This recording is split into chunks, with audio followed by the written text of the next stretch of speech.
Greetings and salutations, fellow truth seekers. And boy, do we have a special interview for you today. So special, in fact, that I violated my normal routine, which is sleeping till noon. I couldn't do that today because of the time difference. So I have been watching today's guest for quite some time and laughing all along the way. Somebody sent me early on when she just started doing this Intel Lady channel. Somebody sent me some of her content and I just cracked up because she was doing some similar things to what I was doing, which is to do sort of skits making fun of some of the ridiculous characters in conspiracy land.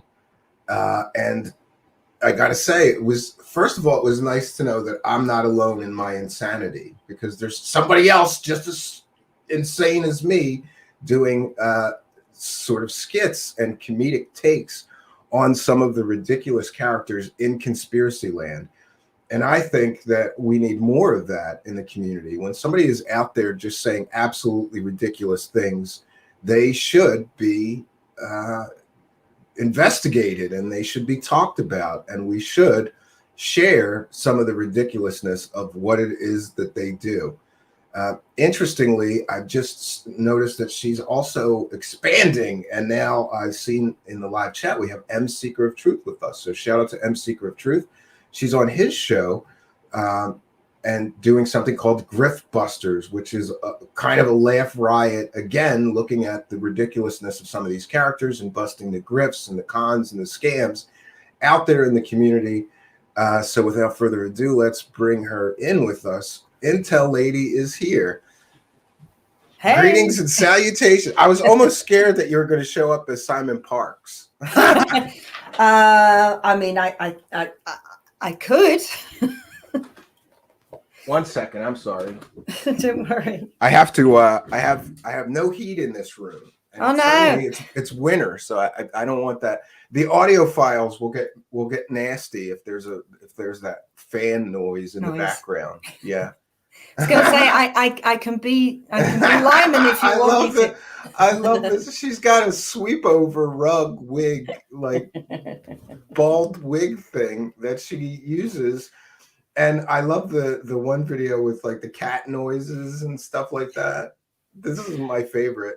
Yeah, I have to say, Lyman is my favorite character to play. I love doing it. You know, maybe you can help and give me some insight into the latest happenings with Simon Parks, because I saw or listened to some kind of, like, was it a Clubhouse private chat that somebody captured? Yeah, where he's talking about med beds, and last I heard, there's some kind of plan where he's opening healing centers all across the United States with med bed technology. And people, for those that don't know, this med bed thing is all over conspiracy land, and it's one big scam. And a lot of people are getting in on this scam. You know, we're hearing that you can regrow limbs, you can cure cancer, you can age regress yourself 20 years, and he's jumping on this and saying that he's going to open these healing centers across the United States. Do you know more about his latest garbage intel? Well, you know, I did actually make the official MedBeds advert. I don't know if you're aware of this. Yes, yes. Yeah, it's the official one. So I think, well, I'm probably not the best person to ask about all of this. But as far as I am aware, because the plan changes, as you know, he'll say one thing 1 month and then something completely different another month, because there was a credible threat of a suitcase bomb, actually. So we were unable to roll out the med beds. There was a problem here. There's always a very convenient reason why. Yeah. You know, I heard him say he's going to focus on taking down the government first. Of course. So first he has to take down the evil cabal government that is preventing everybody from getting access to this technology. Yeah. Then he's going to roll out the technology. And right now it's all being stored in underground bases because it's sensitive of technology to store above ground somehow. Yeah, I mean, you know, because of course the government that he supported that were there for 4 years, for some reason they didn't want to roll the med beds out with a world leader that was the good guy. The alliance president, yes. Yeah, but now we're trying ever so hard to roll it out onto the bad guy. The mind boggles. It makes no sense. It's wonderful, isn't it? It's so fun for me because I'll just hear it. I've got the best people who send me stuff, so they do the dirty work for me. Me too. So yeah, I don't have to watch. Yeah. I don't have to give them clicks. So other people will come in, they'll listen to it, and then they'll go, right here. This is what they're saying this week. Oh God, it's just it's amazing. Just listening to it, it's like I always found amazing about Simon Parkes is that I have friends and family that are into the Buanon 17th letter of the alphabet. We don't even say it here because YouTube doesn't like boo. it. Mm-hmm. It's boo. Yeah, boo. Okay, so I have friends and family that were into boo, and they started sending me his takes on the boo thing. And I had to go to like literal friends and family and say, do you know that before he was a geopolitical expert on this boo phenomenon, he was banging cat queen aliens and having alien hybrids? And they didn't believe me. I had to find videos of him talking about, being his mom was an alien and he's part mantid and part, I don't know, fairy. And, it's just kind of ridiculous. And most of the people that were he started saying that stuff, and then he switched over to the Buanon thing, and then all the people that were Buanon people had no idea, most of them, that he used to be talking about having alien hybrid babies and banging aliens, and it's kind of bizarro, right? Yeah. The driving instructor from Whitby, who has a cat queen girlfriend that he meets up with, he rendezvous with 4 times a year.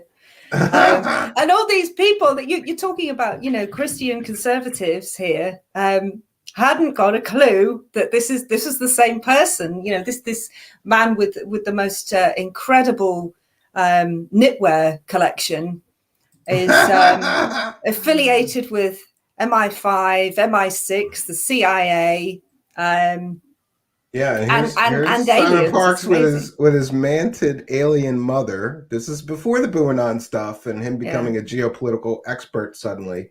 Mm-hmm. This is his mom, the mantid alien, who also facilitated him to have like VR holographic sex when he was 12 or something like that. 6. He was 6. Oh, he was 6 years old when he started having VR holographic sex with other aliens, right?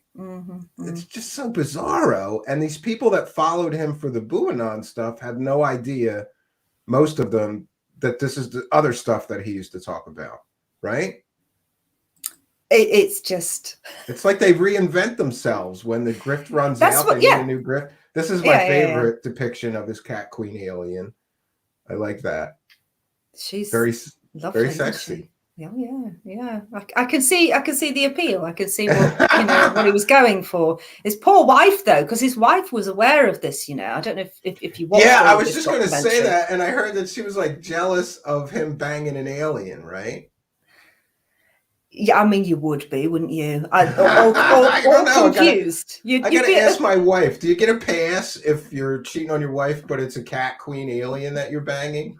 Funnily enough, they're not married anymore. He moved on. He moved on to another lady. I noticed a lot of the UFO conspiracy crowd guys are getting divorced. I think the money's drying up, right? While the money's good, they're okay with their husbands being wackadoos on the internet. But once that money starts drying up, they're not happy. Apparently. I'm still surprised that David Wilcock's still married after the way he speaks to his wife during his life. I know. This camera angle. What are you doing? This microphone. The sound is better from this one. Elizabeth. I love it. My favorite was when he was trying to stage whisper to her, like give her direction, but the mic was too hot and he got caught on a hot mic going, say some shit. while they were doing a global peace meditation, and he just walks near her and he says, say some shit. Say some shit. And somebody like made a song out of it. Say some shit. Oh, I need to see that. I need to see that. Because I never, ever, ever watch any of his things all the way through. I can't. I just, no, I won't. Imagine trying to meditate to that voice. I subject myself to 4 hours of torture every time he does one of those 4-hour streams because I'm just crazy like that. You're taking one for the team there. The newest is the hover car scam, which is great because he's got a guy named Bill McEwen, and you may remember a computer called Amiga. It was very popular in England. This guy bought the corpse of what was left of Amiga after it went bankrupt, and then he scammed the computer community for like 10 years, promising all kinds of products that he never delivered. That's the chief operating officer of the company that David Wilcock is now involved with, and he claims they're going to have a hover car in a year, even though that company hasn't made an airplane in 25 years that they've been in business, and they're an airplane company. It's great. Yeah. It's I feel a David Shilcon in an empty aircraft hangar sketch coming on very soon. Yeah. I was going to do something similar, but I got to get it better. I started doing the masks and stuff, and that the early David Wilcock one that I did was just terrible. I got to do a better one with bigger teeth. Yeah. And you're also doing Kari Cassidy, which is a whole different can of crazy. Her crazy. Oh, I just love how not asked she is. She's just not. She can't be asked anymore. She's just like, yeah, hello. I'm talking about something. I don't know. I'm just. That's how her whole attitude is. I love how she gets angry when people question her, and she starts like dressing them down. Like, I am an investigative journalist. I'm an independent journalist. I'm an independent journalist. Yeah, you do her character better than I did. It was great. Yeah, and she.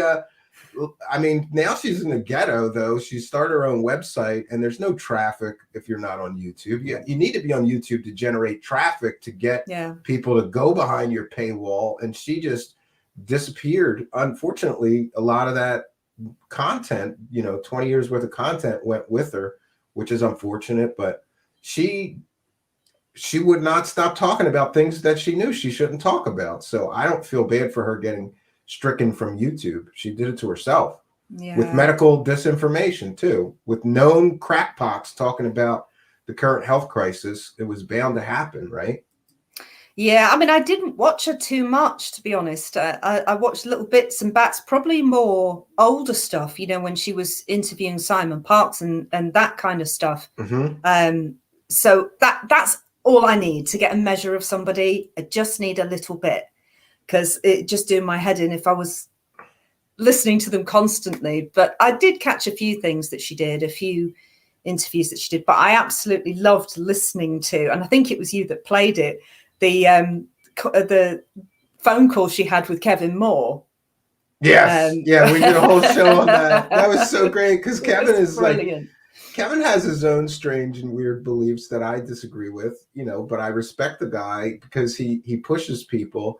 And when he interviews them, it's so weird because he is so polite, but he's still pushing them. And she lost her mind on him. It was great. My other favorite video of hers is when she was arguing with Dr. Stephen Greer about whether aliens are like good or bad. And they went back and forth and they were arguing with each other for like 2 hours. It's great. Great video. Oh, I've not seen that one. I can't stand Greer. But he's morphing. We talk of reptilians, but he is morphing into one. The latest pictures I've seen of Stephen Greer, I'm like, I see it. A little bit of he's starting to look like an alien. He is. It's quite horrifying, really. But yeah, I think that Dr. Stephen Greer is the absolute winner in the UFO grifter con artist game because, first of all, he made $300,000 or $400,000 collecting money for a free energy device. He never delivered anything.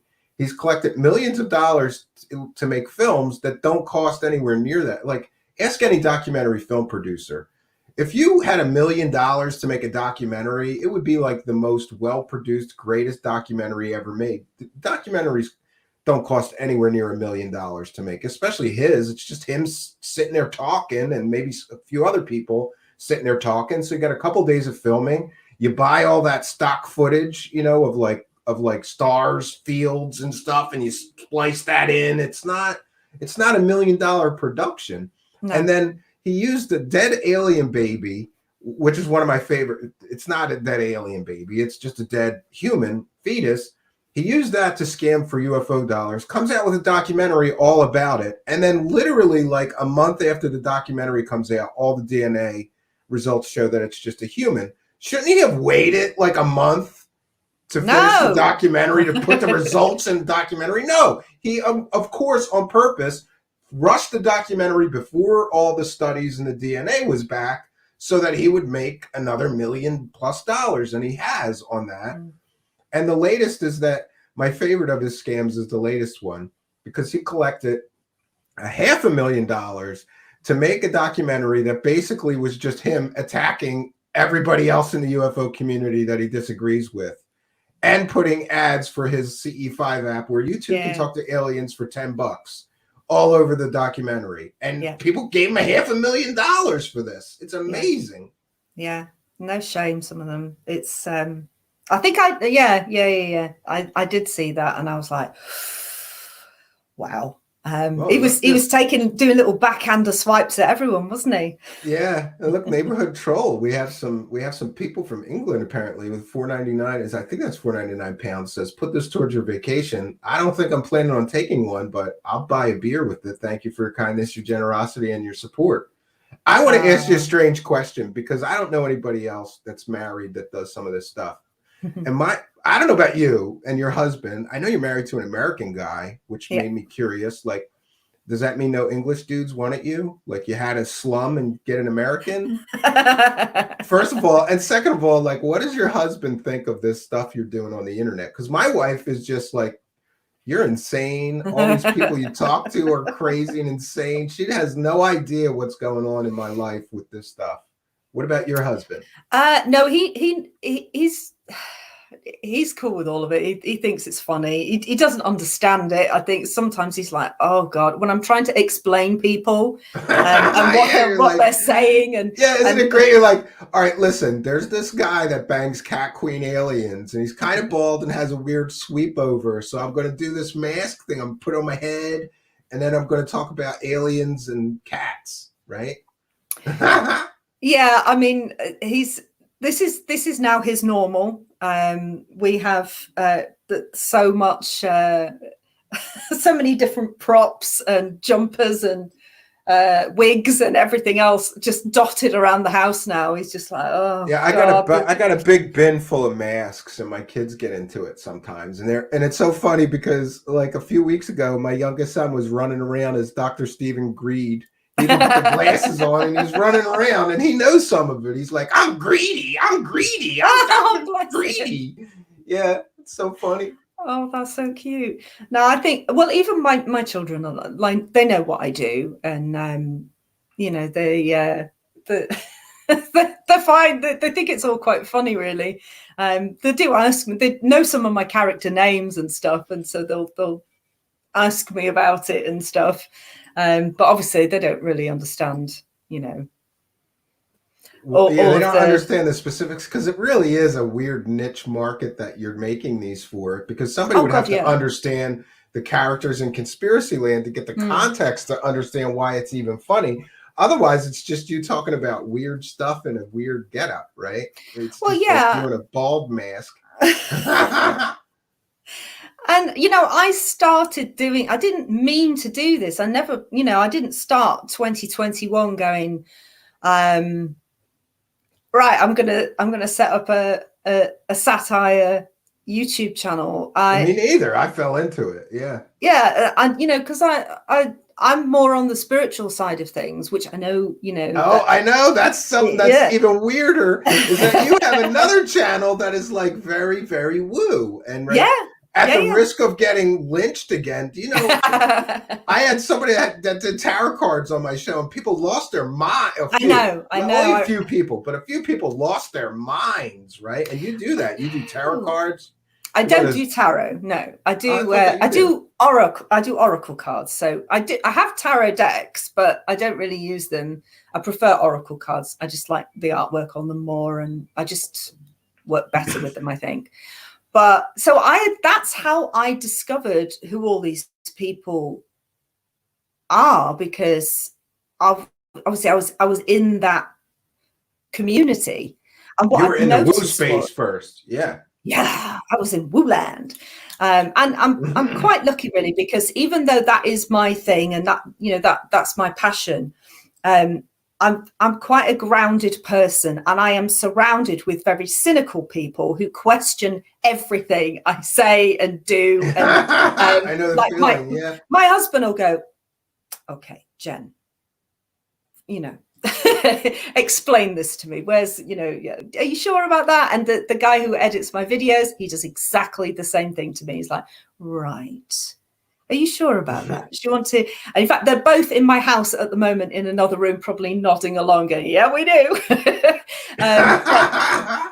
So yeah, I know that I have some very woo ideas about things, and you know, I have a house full of crystals, Stephen, and all sorts of stuff. You're gonna get me lynched. Yeah, no, yeah. I agree with you that you're a bit more grounded, because yeah, I didn't know that you had that channel, and then somebody was like, "She's not," you know. There's always some critic. Of course, sent me something like they were slagging you, like, "Look, she's not who you think she is. She's as low as all of them." And then they sent me a link, and I listened to it, and I went, "Well, this is like crystals and, you know, energy healing, and that's." But she's not like too nutty, you know. No, I'm not. And you know, it's something that I've always had in my life since I was very, very young. I've always had very weird experiences, paranormal experiences, and I've always been looking for answers. And it's just, you know, it's a subject that interests me, but at the same time, I'm always challenged by the people closest to me, and I think that's good, isn't it? It keeps you healthy and skeptical, and not just falling into like a belief system that may not be what it appears to be, or what it, you know.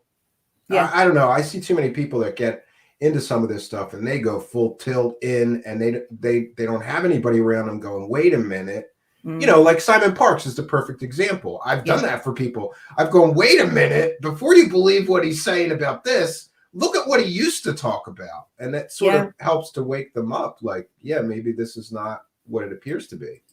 Right. Well, I was shown Simon Parks when I had talked about an experience that I had on my other channel. And actually, before I'd even made the video about it, I was in a Facebook group that was very pro Bory No Good. And that's what and it was like almost like his fan club on Facebook. And the group was called Meet Earth's Cosmic Neighbors. And I wonder if anyone in the chat was in that group or is aware of that group. And for those that don't know, he on purpose, Corey Good started a whole bunch of Facebook groups. Him and his cult members started a whole bunch of Facebook groups, and they're all called something not Corey Good. They're all called like Disclosure Advocates Now, or what you're saying. And it really is just him generating a marketing list for himself. Yeah, exactly. Yeah. And so I was in this group, and I asked a question: had anyone else experienced something that I had experienced? And people were like, there's this guy called Simon Parks who talks about something similar to what you're describing. And that's how I found him and started watching him. And I just remember, and I didn't know, I had not seen this documentary that he had done, this, what was it called? Confessions of an Alien Abductee was the documentary. I don't know, you could still find it. There's loads of clips of it all over the place. Yeah, I've seen it. Yeah. I had not seen that, even though that was released on a British TV channel. I hadn't seen that. I think it came out in 2013, and I had no idea. So I was right. Go and have a listen to this guy. You know, he really knows what he's talking about. And I remember watching him, thinking, what a peculiar man. You know, is like a strange looking man sitting in this little room in his house wearing his jumpers and talking about all these different things. And then there was loads and then I found the interview that he'd done with Kari Cassidy, and then a couple of other interviews came out later on, the creepy one that we talked about, and I thought, okay, I don't know what I think about him really. And then he changed his narrative completely, I suppose, over the last year or so. He was talking about, you know, I think he saw those Buanon numbers and went head first into the I'm having some of that. Yeah. And then so suddenly it was, you know, not that his mum was an alien, but that his mum was MI5 and that his grandfather was MI6 or CIA. That's his adoptive human family. His real mom and dad are still aliens. Yeah. And I love that there was a whole lot of rumors and accusations against him having, let's just say, problems with women. Mm-hmm. And then he blamed it on his alien daddy. He took over his body. Yeah. Took over his body and made him hurt those women. Had a little bit of he said this. Wandering hands. The wandering hands through him, but it wasn't him. It was dad. It was the evil alien dad that was touching those women or doing whatever he was doing to those women. Yeah. Yeah. It was amazing. But he kept that statement up. Dad out of my life forever, I think it was called. Yeah, kept that statement up on his website for all of a couple of hours. I got a screenshot of it, and we did a whole show of it. People so he's not getting out of that. No, and then he took it down, of course, because we don't want to be associated with that anymore. We want to brush that one under the carpet, don't we? But you're not getting many donations from women if it's known that you are an abuser of women. Exactly. Know?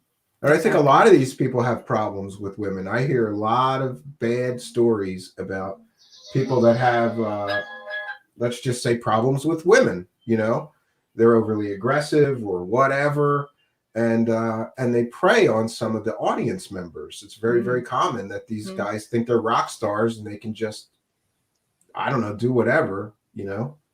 Yeah. It is so common. You're right. It is really, really common in spiritual communities, and maybe ufology communities as well, but definitely in spiritual communities, there's a lot of preying on, I suppose, trusting that there's a lot of naive women that are very trusting, that will be taken in by it. And it's really sad, but it's very, very common. Yeah, and I don't know. It makes me happy that I'm married and boring, you know. Like I have no. And the other thing is, to me, is like I think you have a responsibility as a public figure to not be a dirtball. Yeah. Especially because maybe people. I don't know. Our audience is all audiences in some of these genres are largely men, but we have women in our audience, and I want to be respectful of them, and also, like as a, if they're coming here and they like my show, they're not interested in anything. More than that. But these guys take advantage of these women, and some of them, of course, some of these women that are going to all these new age conferences are maybe a little mentally not right, vulnerable. And they're vulnerable and they're searching for something. They are, yeah. And we've heard horror stories of people telling people like, oh, the aliens told me that we're supposed to have a baby together, so that he could like bareback them, like that is gross. Like you mean like because I watched that Emery Smith's side piece, as you called her, the side piece. Poor girl. The side piece that he was barebacking. Yeah, it's so sad. It's but it's not a surprise.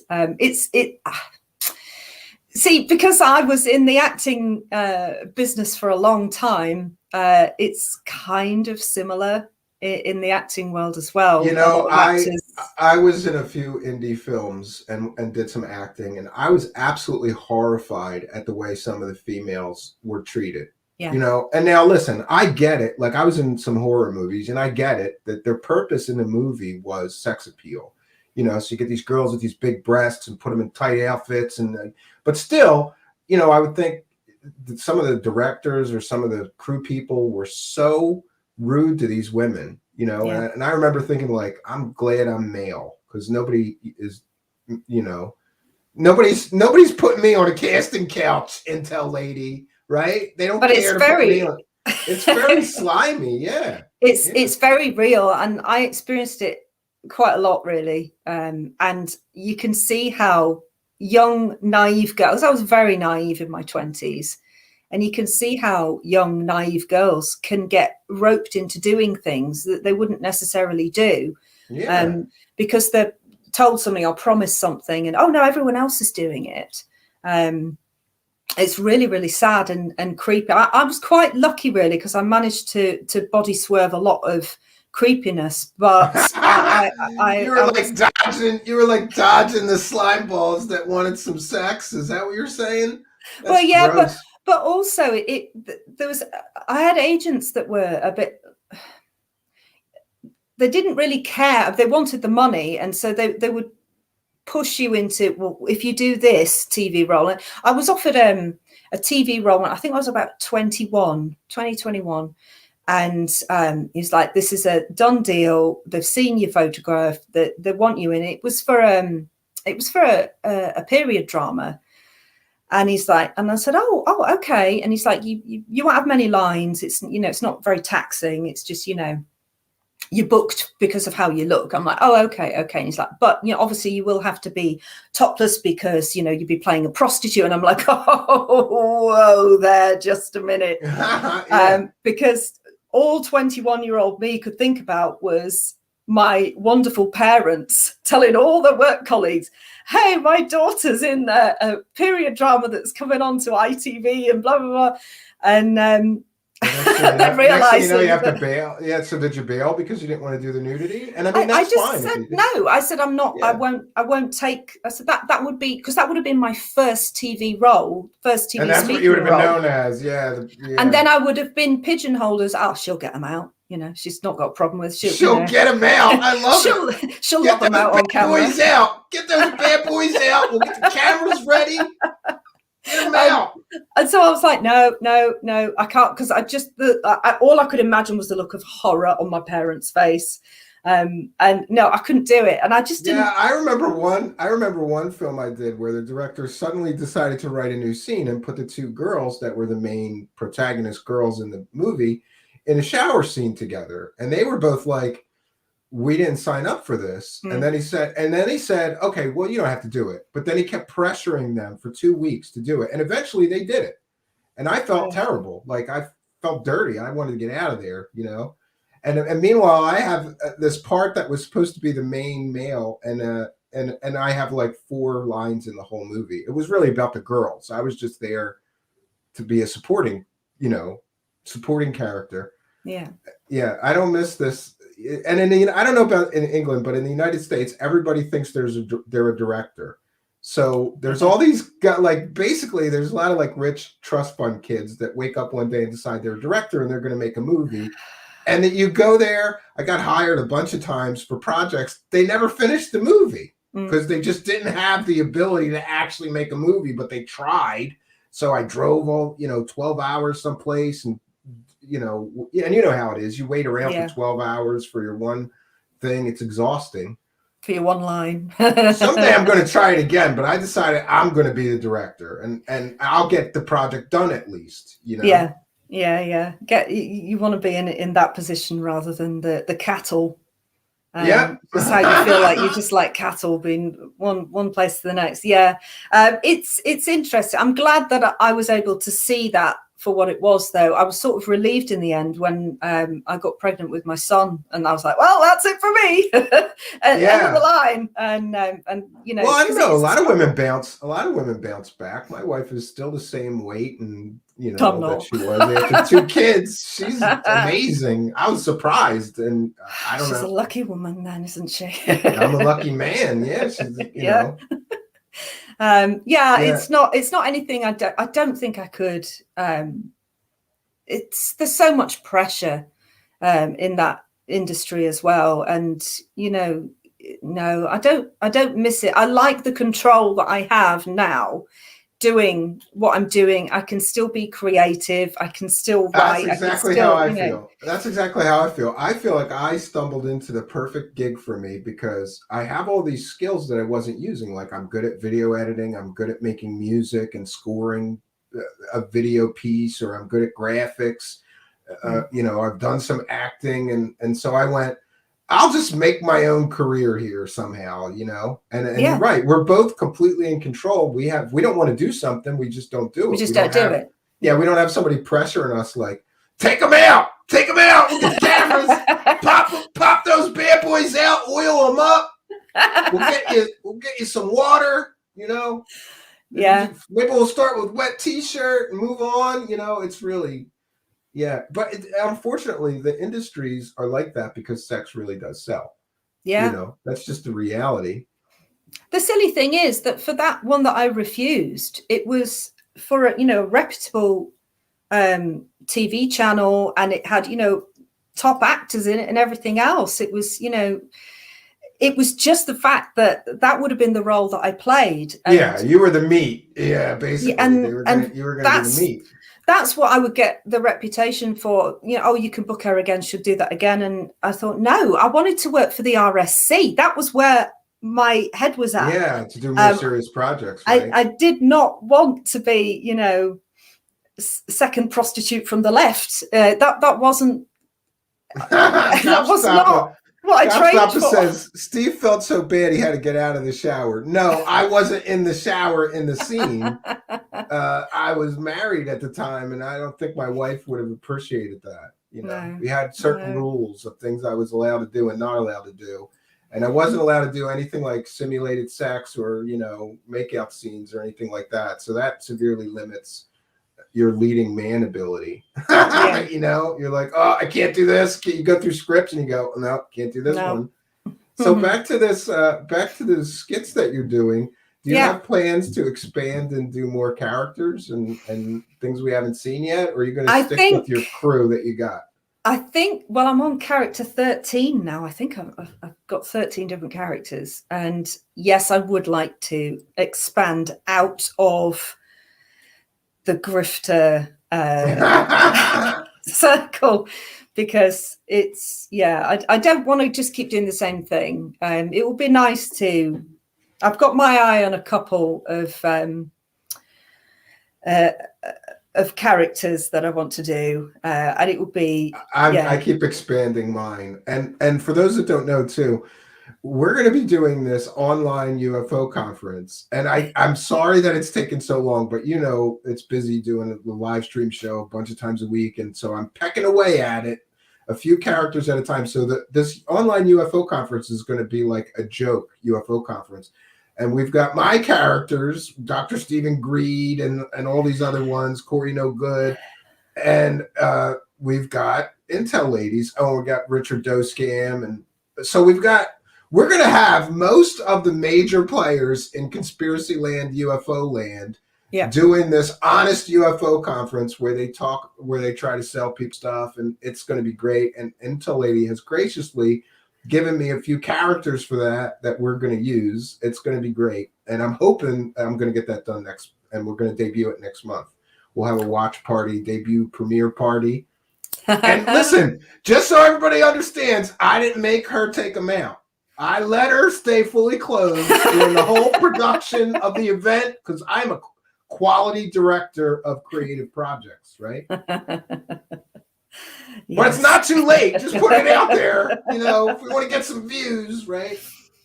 No, actually, you have to be careful on YouTube. That intro I have with dancing girls, they keep flagging it as as bare breasts, and I'm like, yeah, you can't have that. They're covered, you know.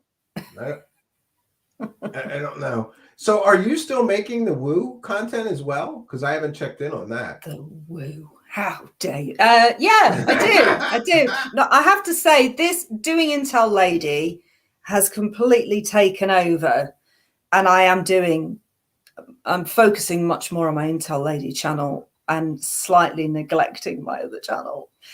But my other channels, I don't know. I don't get a lot of views on my other channel particularly. I used to, and then I think I know why. I think I got a little bit shadow banned on YouTube actually because it's the deep state. It was a deep state. They're after me.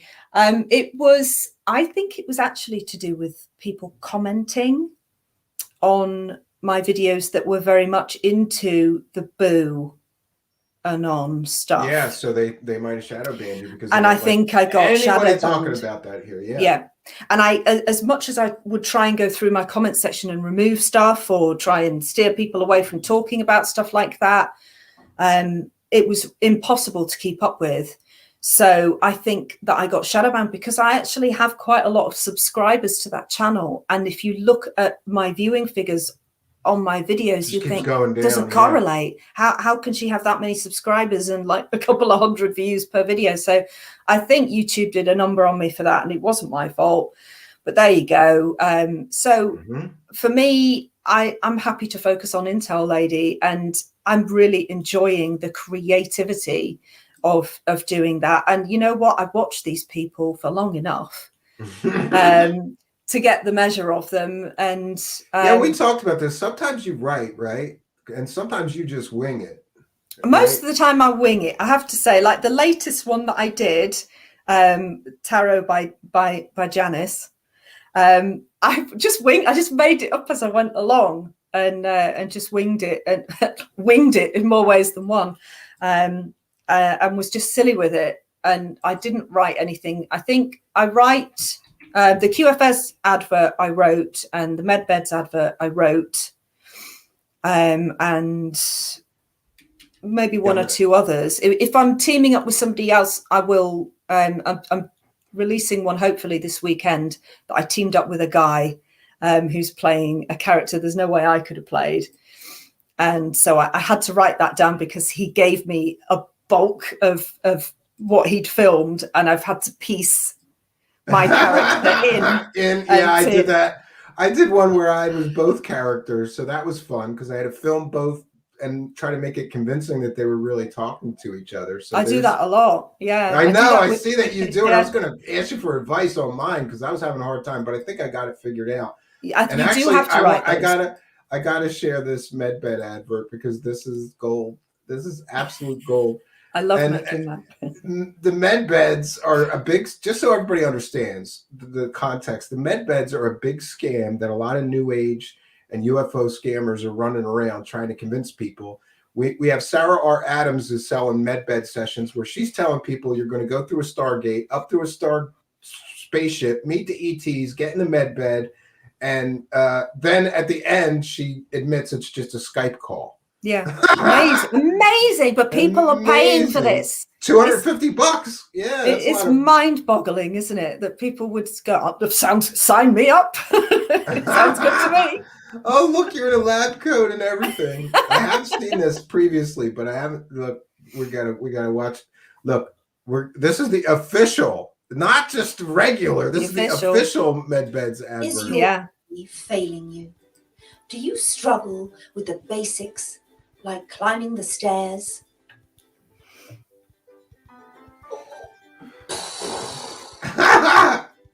Opening containers? Oh! And completing household chores?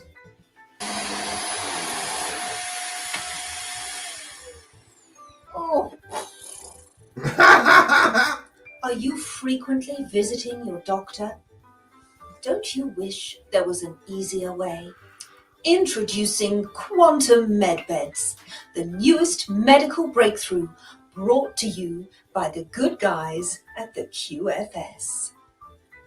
Our unique technology consists of a co-function interface for our guys at Hasbro and the Galactic Federation of Light. Our scientists have worked diligently to produce a medical miracle that can cure anything from acne to angina, colds to cancer, problems to brain aneurysms. Oh, that's No good to know. legs, no problem.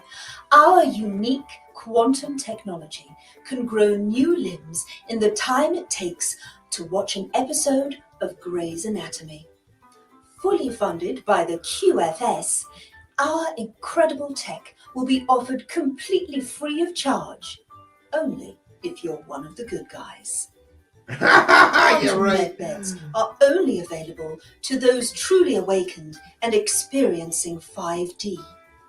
For more information, please pay €11 a month to our Insiders Club at wardywardy.qfsmedbeds.com. Oh no. Those who question or disagree are simply just underdeveloped and will have to make do with paracetamol and antibiotics. Quantum medbeds. 5D yourself into better health. Oh geez. Oh, that's just gold. And you know, but it is also sad that some people are actually falling for that scam, you know.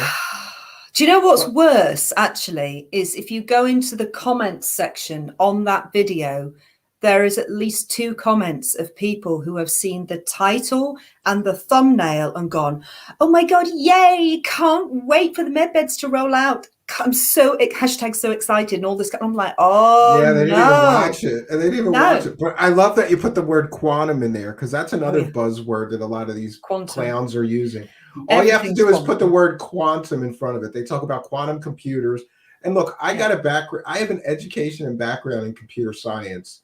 And I can tell you with some degree of certainty that every one of these clowns that is running around talking about quantum AI and quantum computers has absolutely zero idea what they're talking about. They know nothing about quantum computers, which are really in the beginning stage, and people are still trying to figure out how they're going to make it work and whether it is even going to work and what they'll be capable of.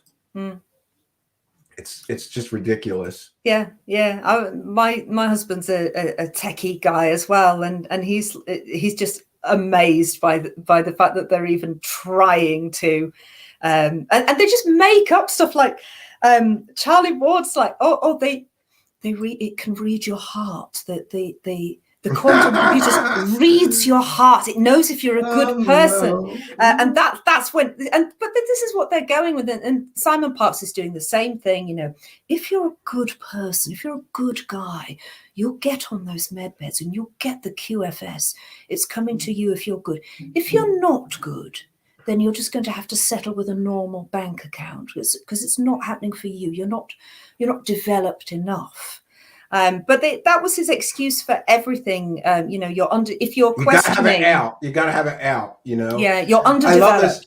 Sarah R. Adams, you know, when I tested her superpowers and then they weren't working on me, she came up with this elaborate excuse saying that I have some cursed ring, and I said, Sarah, I don't. That sounds painful. Used to. When I was in rock bands, I had 6 earrings in each ear, and I had all these necklaces, and I had rings on each finger and stuff. And I said, I have a wedding ring. And if that's the cursed ring that you're talking about that I have to get rid of, I don't think my wife would appreciate that. That would be expensive. But that was her out. Her out was, my superpowers aren't working on you because you have a cursed ring that's blocking my energies. And I'm like, oh, come on, you know. And we sent her a fake cancer patient, and she fell for it hook, line, and sinker. Yeah, she was telling him that she was shrinking his cancer cells, and he's going, knowing that he's not even sick. She had no idea he wasn't even sick. And thanks, Jackie O, for kind and generous £5 super sticker. Thank you for your kindness, your generosity, and your support. I don't know where law enforcement is with some of these people, because if you're telling people for $250 that we're going to take you through a Stargate up to a spaceship and you're going to be healed, I don't know how law enforcement doesn't get involved and say that's outright consumer fraud. I do. It's because it's all for entertainment purposes only. If I they haven't put seen that that, disclaimer. I think some of them are going to start doing that, but I they haven't seen that are. disclaimer. Yeah. They are. Charlie Ward's been doing it for a long time. It's only a Oh, it's matter of time. entertainment. Yeah, it's Yeah, only entertainment. these videos are for entertainment purposes only, while he's telling you how to make your own hydroxy, moxy, floxy, woxy, loxy thing that we can't really probably say. We can't say that. Yeah. Oh, yeah, I heard. And he's got some kind of secret water that's infused with that. It does look like a wee sample to me. You can't get sick if you drink this special water that we're selling on our website, you know? It's just, yeah. It's yeah, and M Seeker of Truth is here. Big shout out to M Seeker of Truth. We Hey, talked offline. We're gonna. I'm supposed to be on that show, and I can't wait because I think it's great, right? And you know, I know you guys have been doing a lot of these grift busting shows, and somebody left, and there's only so many slots. I was pissed because you got the slot. I was going to contact him and go, get me on there, and then I saw you on there, and I went, dude, she got the gig, and I didn't get the gig. You do know we have guest hosts as well. Yes. So that's what we're going to work out. I'm going to be a guest, and that's fine with me because I like what you guys are doing. And it's cool to have a whole panel of people that are familiar with these scams and these new age grifters to kind of educate the public. I consider what M Seeker of Truth and you and others there are doing. It's like a public service. Try to, you know. Yeah, and we all have very different ideas about things, and we all come from very different backgrounds. And what I absolutely love about Griftbusters is we do not live in an echo chamber, and we do not encourage echo chambers. We encourage a diversity of opinion, which is why we were happy to have Jordan Sather on as our guest host for Griftbusters 6, because not all of us agree with him. And some of us have been very vocal about not agreeing with everything Jordan has to say and believes in. But we had him on anyway, and he was perfectly polite and lovely and nice to chat to. And again, we don't live in an echo chamber, and we can agree on many things. And we did agree on many things. I have to admit, I've been very harsh with him based on things that people have said he said that I have no proof that he said. So I have to take a step back and say, if I can't listen to him say what people told me he said, and it was specifically around autism, because I have an autistic child. And so, you know, I threw him in with maybe the wrong crowd. And the other issue is that, you know, maybe he did fall in with the wrong crowd, and eventually he woke up. He recently has come out against David Wilcock and Corey Good and others. So to me, I'm going to keep an open mind, and I'm going to give him more of the benefit of the doubt. And hopefully someday I'll get to have a personal conversation and say, look, here's this email that somebody told me you said this. People said you said this about autism. I would prefer, before I crucify the guy, that I know exactly what he said or what his real beliefs about that specific issue are before I throw him under the bus. You know, it's easy though. You know what it is that people that are, you know, really don't like Corey Good and David Wilcock. They put him in there with those two guys, and it may not be the case. So, but I applaud M Seeker of Truth, because I saw that he was going to be on there, and I went, "Whoo, that guy's brave," because this could go sideways real fast, and people turn against people. So Rick B, thanks for your kindness, your generosity, and support. A £2 super chat saying, hi, everyone. Thank you for your kindness. Can I just say, Rick B edits all my videos. Oh, thank you, Rick B. For both my channels. That's a good friend to have. I got to do it. I got to do it largely myself, but now I have help in the form of Kari, who's English, by the way. So see, I have I have some English help, right? Yes. Yeah. It's spooky. And M Seeker of Truth says, yo, Stephen, Will of Cold Beer Confessional is here with his crew repping. Yeah, good to see you. We're having great attendance. I got to tell you, Intel Lady, I thought 1 p.m. All my audience is still hung over at 1 p.m. from the night before. There's going to be 10 people, but we have 95 people or something watching right now. I'm very happy with the attendance. And that's awesome. People that you brought in that probably maybe different time zones, whatever it is, I'm glad to have it. So, as far as Jordan, then were you surprised, or did you have preconceived notions that he was going to believe this or believe that, and were you surprised? I went with an open mind. Good for you. And obviously, I spoke to him backstage before we went on, and he was really lovely, very polite, and very I watched it, and supportive. I was surprised myself. I expected something different. I mean, I watched him while he was on YouTube. I watched a lot of his videos, and he's sort of grown up. I don't mean to sound patronizing, because I'm not that much older than him. Well, I am. Who am I kidding? Of course I am.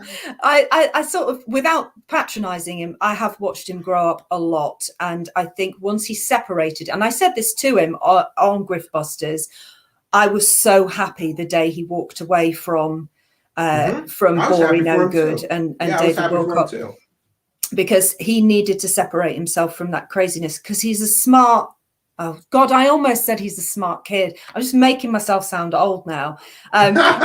He's a smart guy, and, I think he'll do just fine by himself, go in his own way, and you grow and change. And as I've said, I've been very open and honest about, my background, and I've told you that, the woo side of things as well. Yeah, no, I'm fine with that. I'm trying to keep a more open mind myself. And I'm not going to learn anything about people if I just only have skeptics here, You've got to have people from all different backgrounds and whatnot. But I found with my journey, because I started my channel in 2015, and with my journey, it was amazing what I thought I knew at the start of it, and what I know now, which is I don't know anything.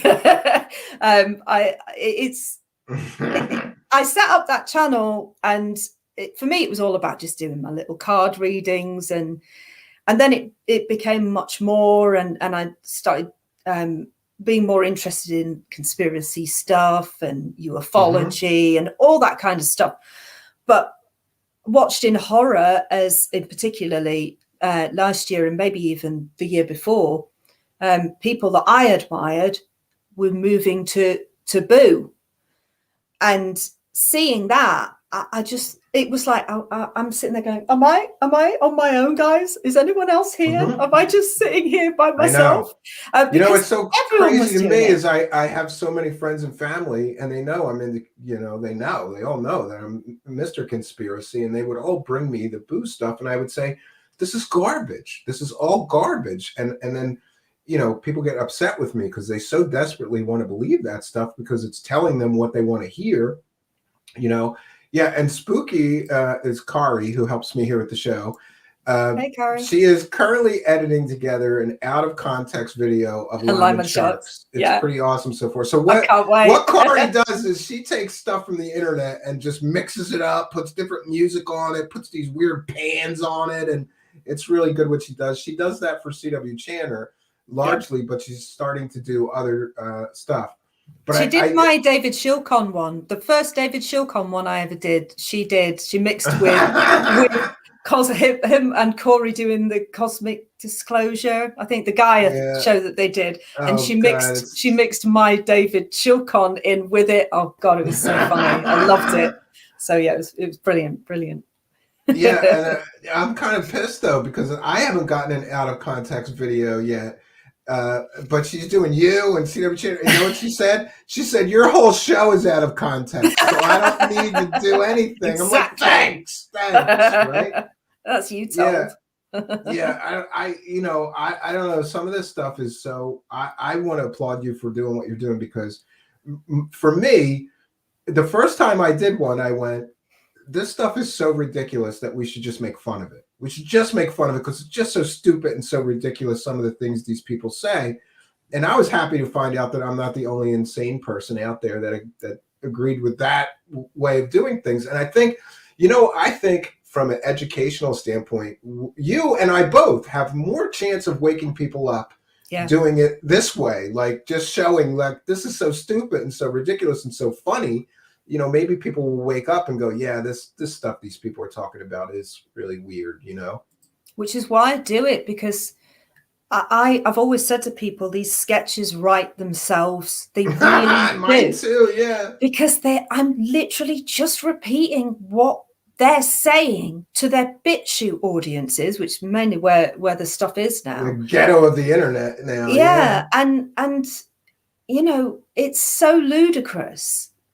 But people are going, wow, yeah, no, yeah, that is, oh God, yeah, you're so Especially right. the boo stuff. What? It's so stupid. Oh, Biden's not in the real White House. He's not the real president, and Trump is still in charge of this and that. It's And I'm like, amazing.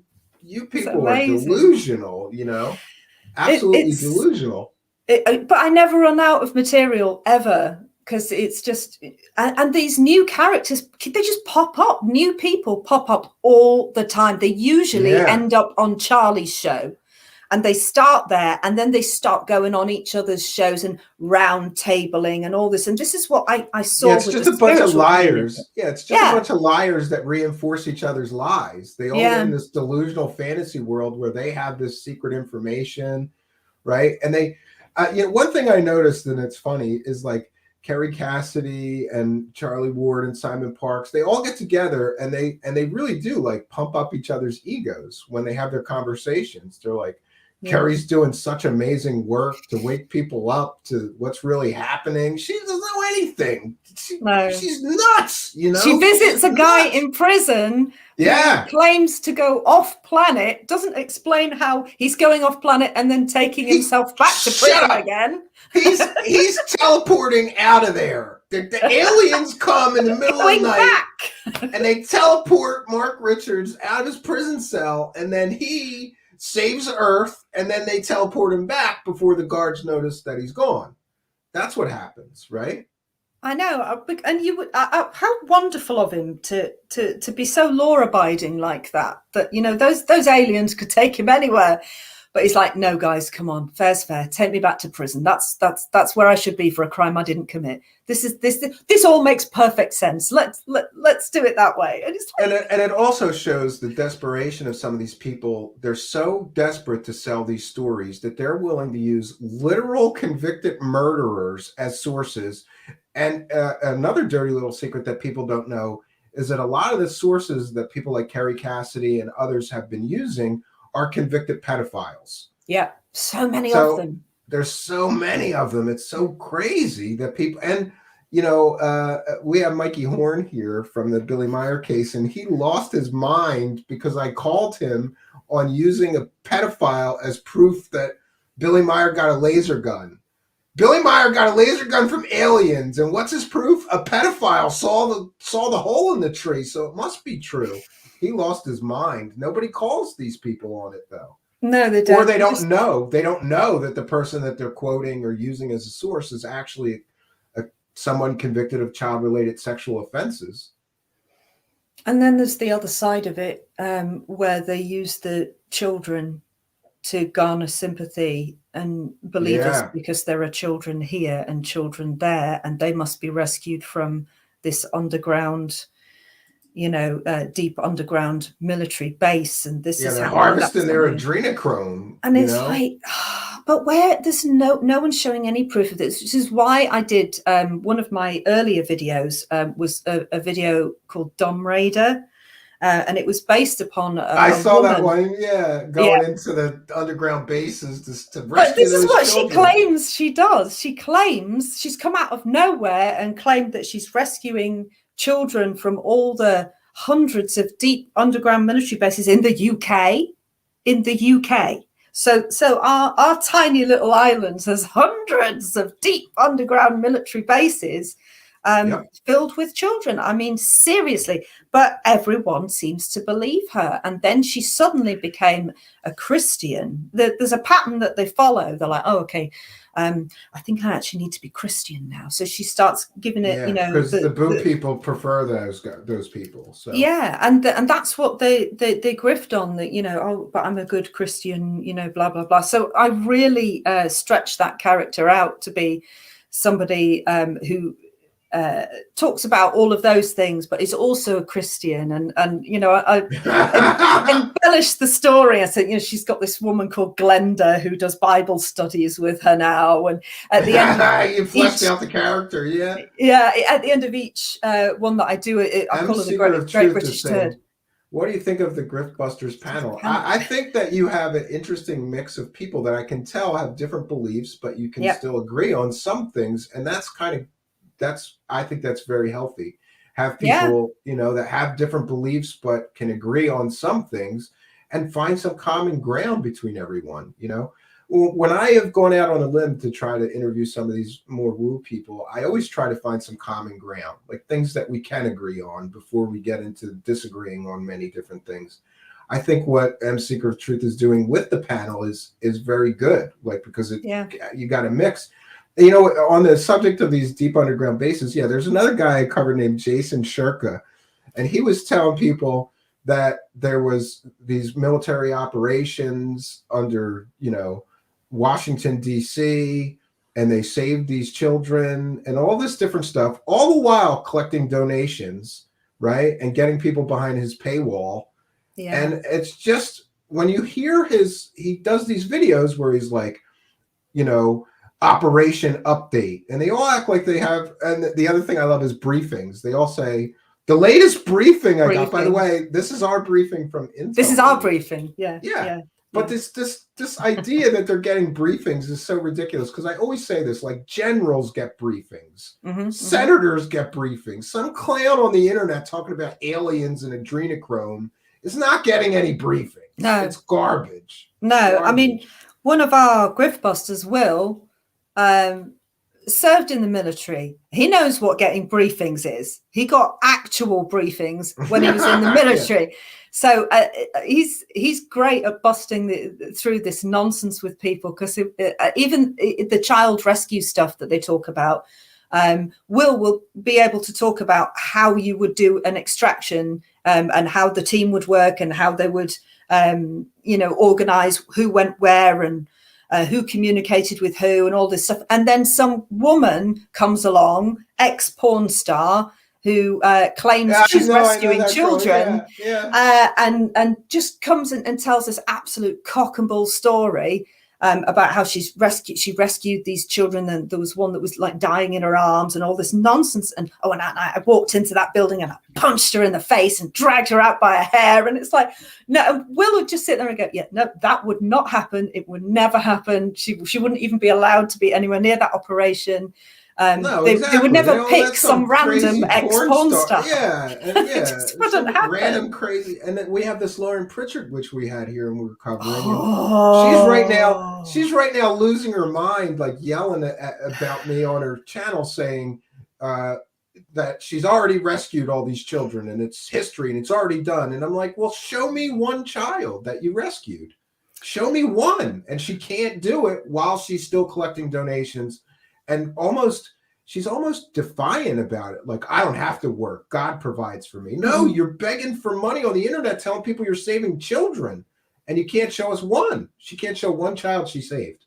It was such an interesting interview. I don't know quite what happened before that interview started, but it's almost as if you went, here is this lovely field we're in now. In this field, there are a number of rabbit holes.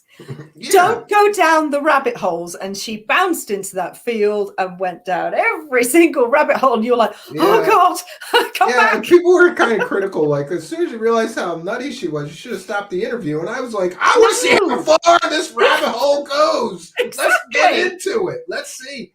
Yeah. Lately now, her story gets even crazier, because now she's talking about she's saving children by remote viewing because somebody left a maintenance door open, as if you can remote view inside a building if they leave the maintenance door open for you, for your consciousness to fly in there. But if they don't leave the maintenance door open, that was her explanation for how she was able to remote view inside this beer factory. They left the maintenance door open, so she remote viewed in there, found out where all the children were. I mean, it's so ridiculous.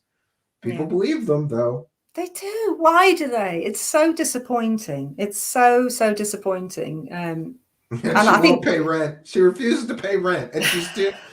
people went after her, and I don't blame her for this, but she mentioned on my show that she doesn't pay for the internet. She just uses her neighbor's Wi-Fi. So So people she are like, steals. she's stealing her neighbor's Wi-Fi to accuse people of being pedophiles all over. And, on a serious note, one of the reasons that I went back and forth, I almost flipped a coin and canceled on her. But then I talked to one of the beer companies that she's accusing of being satanic pedophiles, and very nice family-run business. They employ about 100 people, but it's still a family. It's not a huge corporation. It's a family-run beer business. They've been in business for 25 years, and they talked to me about all of the trouble and the damage that this woman caused, getting on local media, even to them. That she was on like Austin websites and stuff, accusing them of being satanic pedophiles, and all the damage it did to their reputation, people harassing them, believing those stories. And she was happy about it. She was glad that they, It's awful. and she has no proof of it. Her proof was, there was a child's girl's bow, like hair bow, on the ground out in front of the beer place. And that's a sign that they're satanic pedophiles. It's just, I don't know.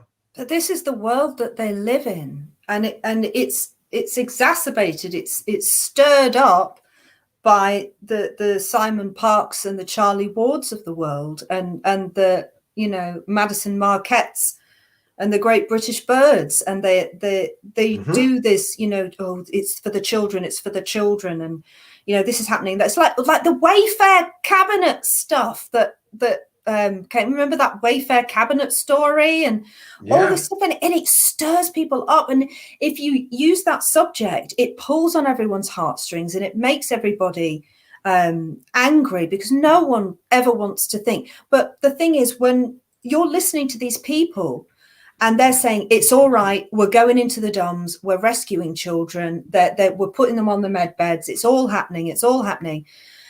Your eyes are taken away from looking around for anything suspicious in where you live.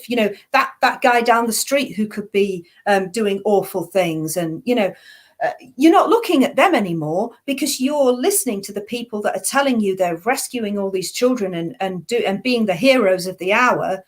And so you're like, oh, it's all right, it's all in hand, everyone, it's okay. This random woman from the UK is raiding DOMs and rescuing kids, and this ex-porn star is doing the same thing over here in the US. We don't need to bother about rescuing anyone. We're just, I gotta find that porn star again. I'm gonna ask her for an interview. She won't go on. This is the thing, she stays within her echo chamber, and this is this is the problem. This is the problem that I've got. And for all of those that were giving us Griftbusters heat for having Jordan Sather on, I repeat again. Hey, he's brave enough to come on with you guys. Yeah, I would do it. Because I could get to ask him.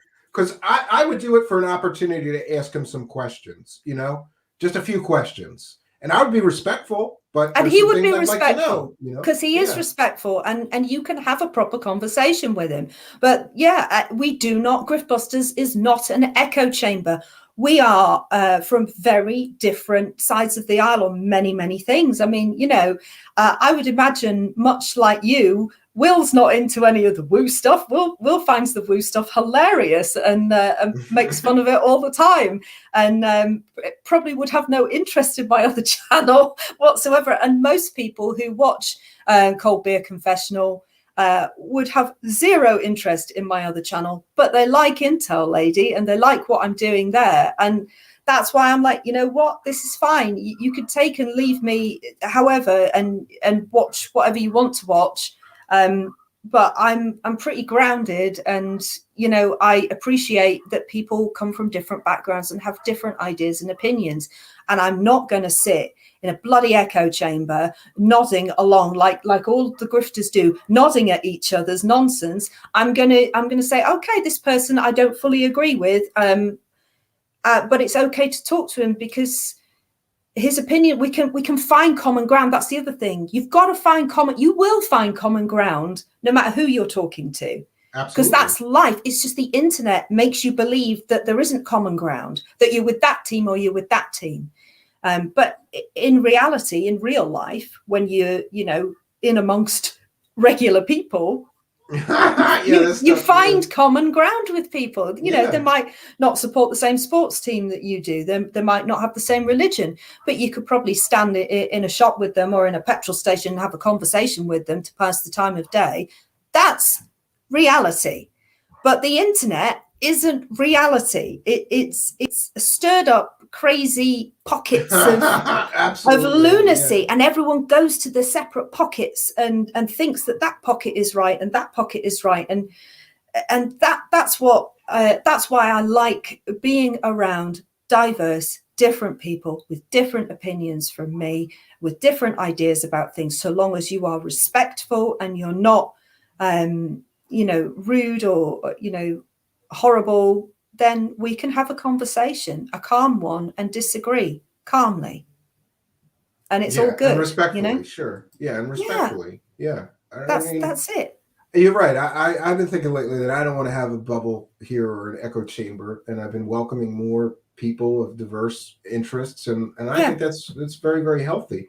One of the things about the satanic pedophile rings that people see everywhere, though, don't you think that it's easy for people to believe that, because there are some things, like somebody mentioned Jimmy Savile, and we've got this information. Savile, sorry. That's all right. And we have this information about Epstein Island and Prince Andrew. So this is what there's some little tiny kernel of truth to some there of it. Is. Yeah. And this is what does our heads in. And what I think I can speak for all the griftbusters when I say this is what drives us up the wall, because there is a lot of truth in what has been said about. So there's a lot of dodgy stuff. I don't think for one second that my government is full of really honest people any more than I think American politics is full of really honest, decent people. I mean, you've literally got Commandant Lassard from the Police Academy movies running your country at the moment. It's horrifying. Oh, man, I haven't thought about those movies in forever. I grew up on those movies. So did I, and it's like he's Commandant Lassard. When you see him at the podium, it could be any one of the Police Academy movies. Because he never knew what he was talking about. I don't know how it is in England. Actually, I think your system might be a little bit better, but here, I just think they're all bought and paid for criminals, because the corporations own everyone. They own the judges, they own the senators, they own the congressmen, they own the president even. Yeah, totally. You're not getting there unless you sell out. And we have to get the money out of politics so people, get elected for the right reasons, not because they had the most money. And then they owe the most favors to the people that gave them all the money. So, we see it time and time again. These things, the politicians in this country, whatever the corporations that got them there want, they do. They've even shown that, like, Big Pharma wrote some of the laws and handed them off to the senators to get put into law, what they wanted. It's crazy. It's horrible. I don't get into politics because I'm like, they're all criminals. I don't care. Yeah. We only have two sides. Your side is just as criminal as this other side. They're all criminals. Yes, right? I agree. And that's kind of how I feel about British politics as well. I have yet to find a political party that I can relate to in any way. And I didn't vote for who we've got in, but I didn't vote in this last election because I thought, but I didn't even vote. I'm like, I cannot vote for either of these two clowns. There's no way. One of them is a maniac and the other one is senile. Like, neither of these two, I wanted to write in Mickey Mouse, right? Yeah. He would have done a better job than these two. And right now in our country, things are going bad. Things are going not good. So bad. We're going to have these major supply chain, inflation's out the wazoo. Let's turn off all the drilling here. So now gas is going to be twice as much as it was a year ago. I mean, it's up like 50%. It's crazy. We've got an energy price hike here as well going on, and we're already panicking about how we're going to heat our house and afford to pay the bills this winter. Yeah, I'm a real big guy. I'm real big on wood burners. I got access to lots of firewood because of my cabin. The cabin is 100% run by firewood. I have a backup propane heater and whatever, but the whole place is run from firewood, and I do that here too. But here I'm in the suburbs, so it's a little harder. But yeah, we supplement with the wood burning fireplace, and we have to. You got to do whatever you got to do. Armis Alion is. Ailey Owen is here and says, "Can I share Intel Ladies wig fun link, please?" Yes, absolutely, you can. But I may need to make you a moderator to do that. So I'll go over the chat. And I want to remind everybody that there is a link to subscribe to Intel Ladies channel. She really should have more subscribers than me. I think you work harder than me on some of the stuff that you do. So there's a link right in the About section of the video here. Go over there, smash that subscribe button, and let's encourage her to continue more of this great work that she's doing. And I'm trying to find this. I have to make this person a moderator here in order for them to be able to share a link. So 1 second. It's not so much a wig I need. I need a new green screen because this one's got a big hole in it. So that's going to be my next purchase. It's a little funky. You know what I did? I finally have done it. I have enough green screen to do like full body shots, like to stand in the scene and do the entire, feet to head. And I'm excited about that because I haven't been able to do that before. Awesome. I got to clean out my garage and take over my garage. My wife will be very happy that I'm taking over yet another room in the house for my craziness, right? But there's nothing going on in that garage. It really is just junk, We moved 2 years ago. I still got I got 25 boxes. I don't even know what's in them, We have the same problem, and it was more than 2 years ago for us. So. Yeah, I saw you did that big kitchen remodel, and I wanted to show my wife, but then I said no, because then she's going to start making me do that. So I said, nope, I won't share it. She didn't need to know, right? Our house is in pretty good condition, but it really does need a new kitchen. So, it's got these old wooden crappy cabinets, and she's going to want me to redo the countertops, the floor, and the cabinets. So we're going to do that soon, though. It's a nightmare, but it's worth it in the end. You can buy Intel Lady a coffee and encourage her to do some excellent work. Or maybe it should be tea because, she's British. Did you know my mom was English and Irish, and I grew up with a lot of English and Irish culture. Excellent. And to this day, I've never drank coffee. We always drank hot tea, so I still do that today. Good, excellent. You don't put sugar in it, though. You shouldn't put sugar in it. Yeah, I do. If you're doing or honey. Oh, dear. Or honey. Yeah, I do. No, see, I'm a Yorkshire girl, so no, you don't put sugar in tea if you're M Seeker of Truth, encouraging everybody, keep on subbing, guy. This lady deserves the views. Thanks, yes, she absolutely do.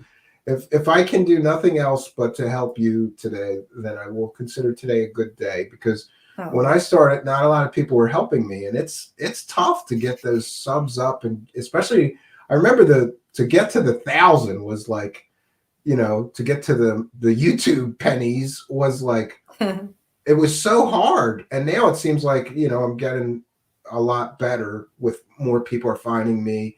It's like a ball rolling down the hill. That first part, you're pushing that boulder up the mountain by yourself. That's the hard part. But I think right now you're in a good position, and so am I, that now we're going to start pushing the boulder down that mountain, and that's a little bit easier.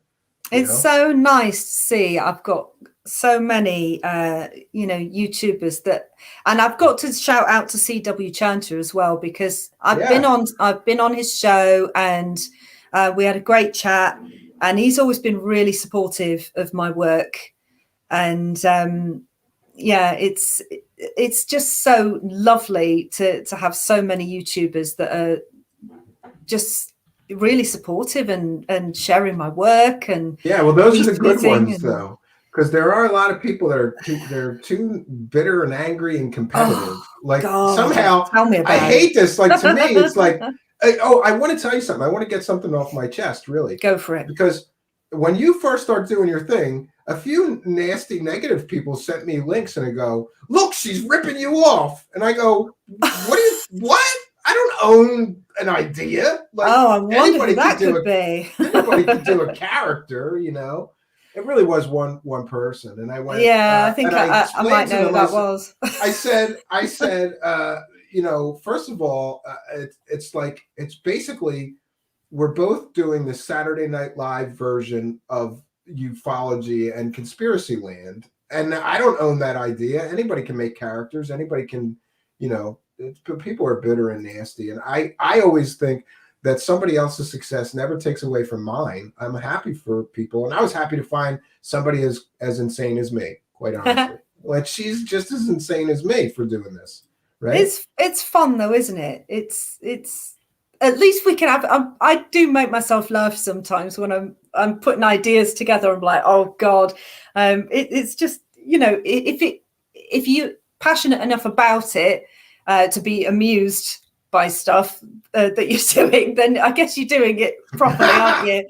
You need to keep doing it. And some of the stuff just gets absolutely ridiculous. And then it's so funny for me is that, you know, I got a lot of family that doesn't really watch my show, and I don't blame them. They're not into the subject, so none of them watch mine. Yeah. But the funny thing is they always catch the worst. They'll tune in on the worst. Like I did the thing with David Jacobs because he was asking girls for panties. And I was like, and I'm on the internet like sniffing panties and a mask and stuff and talking about alien spooge. That's the one that my relatives tune into. Of course. They're like, Steve, what the hell is your show about? I'm like, what do you mean? They go, I don't know. I turned on your show and you were like sniffing panties and yelling and screaming in some mask. And I went, yeah, that's what we do. And that's just what we do here, you know? Yeah. And thank God my family don't, my relatives don't watch my stuff. I had a conversation with my dad today, and he's like, and I said, oh, I'm chatting to somebody tonight. I'm doing a little interview with someone tonight, and he's like, on the telly, and I'm like, no, Dad, not on the telly, on YouTube. He's like, oh right, oh is it your spiritual stuff? I'm like, no. Dad, no, Dad. And he's like, what then? I'm like, doesn't matter, Dad. It doesn't. I can't explain it. Yeah, it's me dressing up like crazy people. Yeah, I dick around in wigs, Dad. Yeah. I dress up in old man jumpers and I crawl across my garden. Oh God, people keep saying to me, what on earth must your neighbours think of you when you're doing your Mad Max Maddie adventures and running around your garden, low crawling across my lawn and stuff? I'm like, I think that God knows there must be a lot of questions. No one's ever asked me. You mentioned a lot of props and weird stuff. You're probably in the same boat I am. Like I go to thrift stores and look for weird stuff that I can use. I just went to a thrift store and bought some dresses. That'll tell you a little bit about my life because my wife is 5 foot and I'm 6'4". So I tried to borrow her stuff and she was like, what are you doing? You look ridiculous. That dress doesn't fit you. And I'm like, this is not a conversation we should be having, you know? And it's so funny. I had to get panties to do the panty sniffing, and she's like, "I'm just going to buy you new ones because that's gross. You're not allowed to sniff my panties live on YouTube." So we got some new ones. It's okay. Yeah. Sometimes you got to go new for that. I'm very lucky. I've got a supplier now. I have the wonderful Caroline who she works. She's your you got a wardrobe person. She's my wardrobe person now. She works in, what would you call it, a thrift store. We call them charity shops here, and or op shops if you're in New Zealand, and she'll send me pictures of like sparkly dresses, just the ugliest clothes, but all the Lyman sweaters. She keeps me in Lyman jumpers, which is brilliant. So it's great. When she sends them to Lyman terms as well. It's brilliant. You guys have a lot of weird terms for stuff. Like I worked with a British guy. And I swear he comes to my desk one day and he says, "Excuse me, hey Stephen, you got a rubber?" And I was like, and no, but let me tell the story because it's so funny. I go, "Yeah, do you really need one right now? I keep some in my wallet." And this is a long time ago before I was married. So he goes, "Yeah, I just need to borrow a rubber, mate. You got a rubber?" And I went, "Okay." So I go in my wallet and I hand him a condom. And he goes, "No, mate, I need to fix something." He needed an eraser, right? An eraser in England is a rubber. I'm handing him condoms. I thought he wanted. And then the funniest thing is, I go, "Well, you're going to use it right now?" And he goes, "Yeah, I need it now, mate." He was talking about erasers, or the term "knock me up," right? And he, if a girl in England says, "Oh, come on and knock me up later," she doesn't mean bang her and impregnate her. That just means to knock for her, right? No. We know that as if you've been knocked up, you've got pregnant. We know that term like that. Yeah. We know that term. Yeah. Oh, there's loads. Yeah. There's loads. I'm probably remembering it wrong. Yeah, but there's a lot of weird language differences. Yeah. British English and American English are two completely, totally different. Well, they're 90% similar, but that 10% difference is really, really strange. Right? It's such a different culture. I know we speak the same language, but having been married to my husband for 11 years, we still have that filthy American. Yeah. We still have moments where he has to stop and go, "Jen, are you being sarcastic or I'm not sure?" And he says, I have to check with you because I've got such a dry sense of humor that he's like, I don't know. I don't know if you're being sarcastic or not. And that's after 11 years of marriage. So, he treads carefully with these things. It's probably the right thing to do, but there's all sorts. But Simon Parkes does that classic where he talks about the difference between British words and American British words. So in the UK, we say we're going to turn on the tap. Now in America, it's the faucet. But we say tap. It's the extra patronizing. I'm going to teach you about Americanisms and the big difference. There's Aussies as well. Yeah.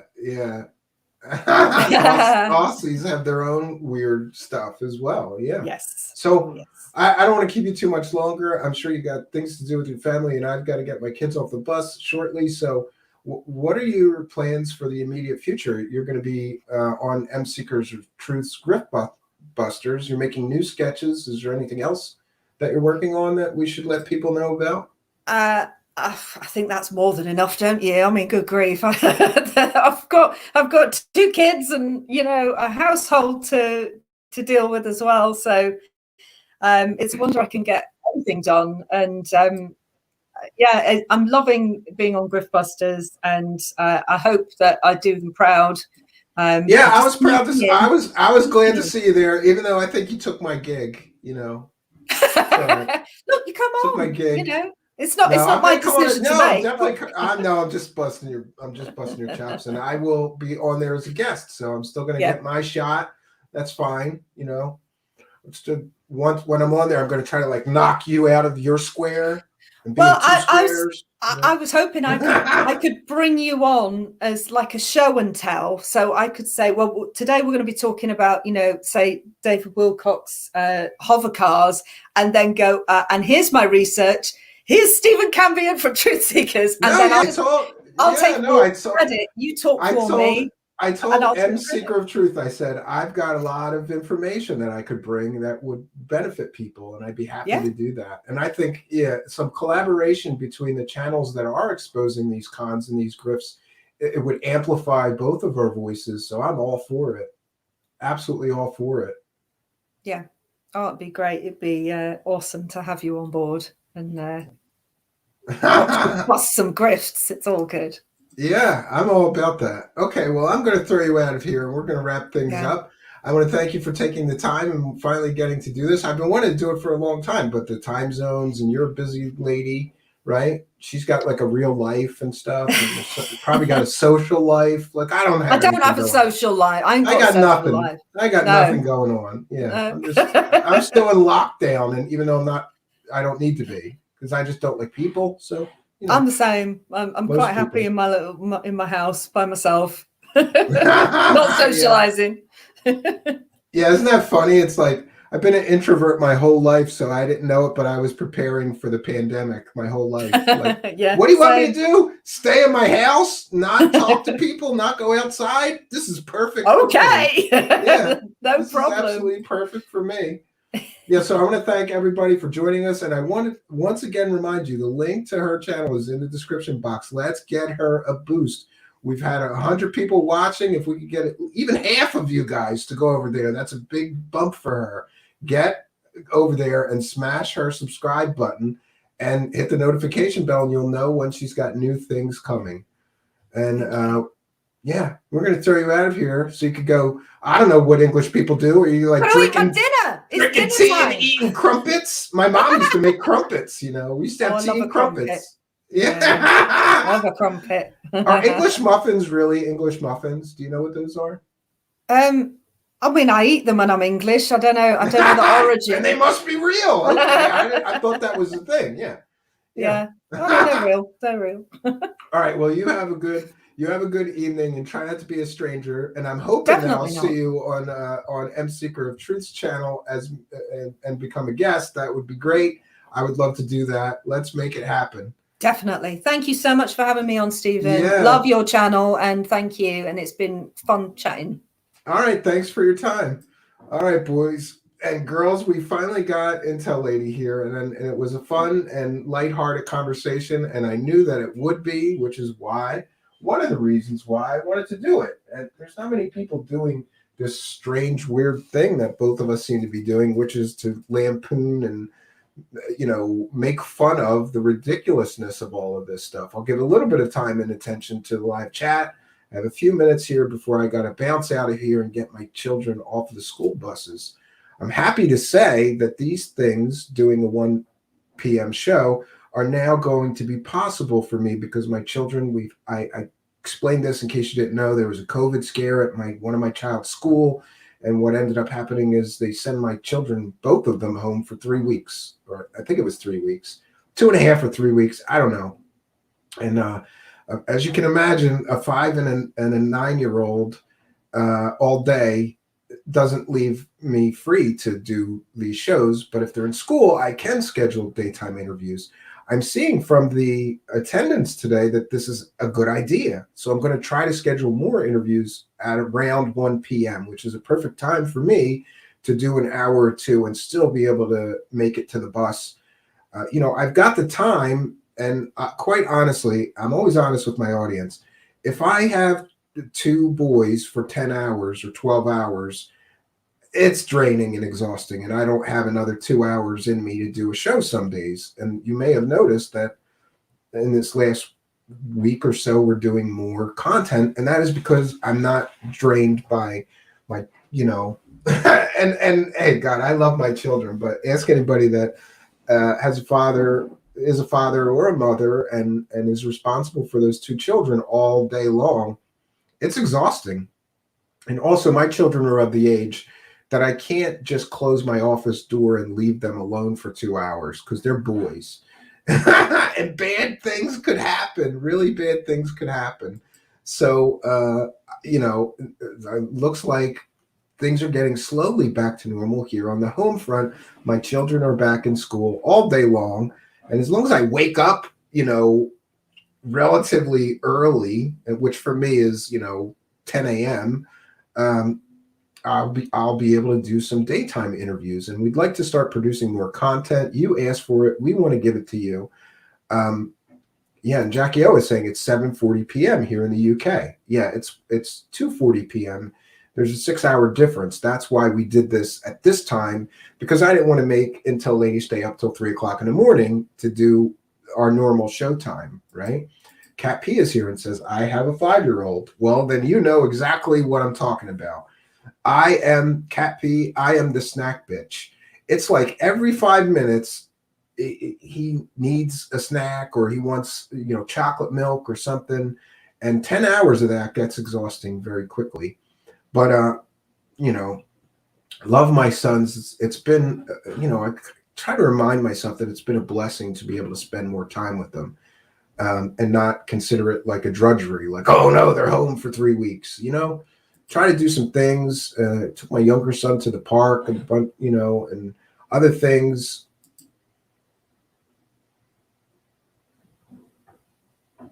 Somebody said, "Oh, that's for Kat. Send new pics on Telegram of your boy." You know, I don't have a Telegram account, right? Yeah, and the Althea Project is mentioning real good time for these interviews. Yeah, we had absolutely great attendance. I expected, 20 or 30 people because this is not our usual showtime. But it turns out I got to always remember, I have to remind myself that we're blessed to have an international audience. So the international audience means that there's always somebody around to watch a live show, no matter what time I do it. I should not think, oh, that's not a good time, and also, YouTube tells you when everybody is online. I should pay more attention to that, right? Alexander Supertramp is here and says Telegram is awesome. That girl Jessica is going to be a cat lady. There's things to aspire to, right? And I want to thank M Seeker of Truth. Big shout out to M Seeker of Truth and all of his panel members and guests for coming here to show their support for their fellow grift buster Intel lady. I'm hoping to become a grift buster myself someday. You got to have goals. And our Miss Arion is reminding everybody where they could buy Intel lady a coffee. Encourage her. I'm sure she could use some new supplies for her characters. I always need new supplies. So I'm assuming that she always could use some new supplies, right? Cat P says, we are a big community, Stephen, and all follow and support each other, as it should be, Cat P, and glad to see you here in the live chat. Johnny T says, yeah, by the time I do the rounds around the world, it's morning again. Armis Arion says, unified against scammers. Yeah, I really like this idea of a few of our channels hooking up and supporting each other because we can amplify each other's voices. Some of those scammers have huge followings, 100,000 subscribers and things. So if we're not careful, the voice of reason in this debate or this conversation may get lost because they have a bigger bullhorn than us. But if we band together and amplify each other's voices, that would really be helpful and I think may help more people. Unidentified S4 is here. Welcome back. Good to see you back again. Panel member from last night. The show was excellent, Steve. Thank you for your kindness and for your positive words, right? And also says it's all about supporting each other. Rogue Status says, what are you doing at this hour, Cambo? Intel lady is in England, Rogue Status, so we had to do an interview early so that we wouldn't make her stay up until 1 a.m. Also, I just want to take a moment to remind people that we're a viewer-supported show. So if you would like to support the show, there's a super chat button down there. You can throw all the money that you want at us. And you can also support us on Patreon for as little as $1 a month or send a PayPal donation. Links to do that are in the About section of this video. You can buy me a coffee. We've shared the link for Intel Lady. You can buy her a coffee. And we share Kari's link in every video in the About section. Kari's doing a lot to help the show. If you'd like to support and encourage her to continue to give us some assistance, some kind assistance, you can buy her a coffee. And I just want to mention, I want to thank everybody for their kindness and their generosity and their support and the super chats. And, I didn't really know the best way to ask people for money. So I studied the best, right? Televangelists are the best at how to ask people for money. They are shameless. So I've borrowed some help from those experts in order to appeal to people to help us with a few bucks. Brother, can you spare $1 and throw a few bucks in our hat? Every dollar goes into supporting the show, expanding the show, purchasing equipment. I'm happy to say that everything here I've been able to purchase from the Patreon dollars and the super chats. It really does help move the show forward and help us to praise the cash, friends. Here's what I want you to do. If the Lord is speaking to you, ushers, bring some baskets down. Just leave them there. I'm not finished. I got one more point to make. This is what I want you to do. Thank you, Miss Marguerite. I brought her because I want you to understand that the work must continue. This is not a plea for money. It's a plea for partnership so that we can be what we're supposed to be. I just need 497 people to say, I'll do 300.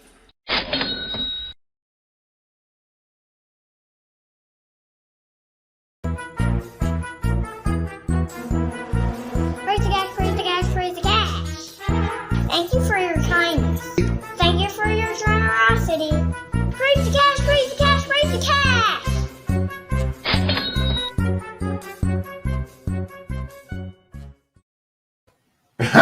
So yes, indeed, praise the cash. And Maggot says, give money or Jesus isn't coming back. Hey, I didn't say that. I think Jesus is coming back whether you give him money or not. And I've always liked George Carlin, who had this riff in one of his comedy specials where he said, God is all-powerful, all-knowing, omnipotent. He cares about you, but he always needs money. Yeah, very interesting. And God rest his soul. I miss George Carlin. He was a great, great comedian, great person. And he's sorely missed. I really would love to hear what he would have to say about politics and the state of our world today, right? So the other thing that I would remind everyone is that, I said, brother, can you spare a dollar? I know it's rough out there. So if you're really a big fan of the show and you're in a reduced circumstances, I don't need to know the details. Just write me a message and send it to truthseekersshow@gmail.com and say, can I have the Patreon links? And I will send you all the Patreon links. I don't want anybody to not get the Patreon content because they're short of a few bucks. We want to be respectful and supportive of the audience that is respectful and supportive of me. Yes, Spooky reminding everybody that tonight we have Alien Girl 111 at 9 p.m. Eastern Standard Time, which is quickly becoming our normal showtime. Matthew Brown is here, says, great show, Mr. Cambion.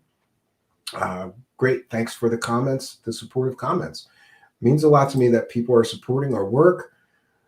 Glad you said dinner and not tea, Intel Lady. Yeah.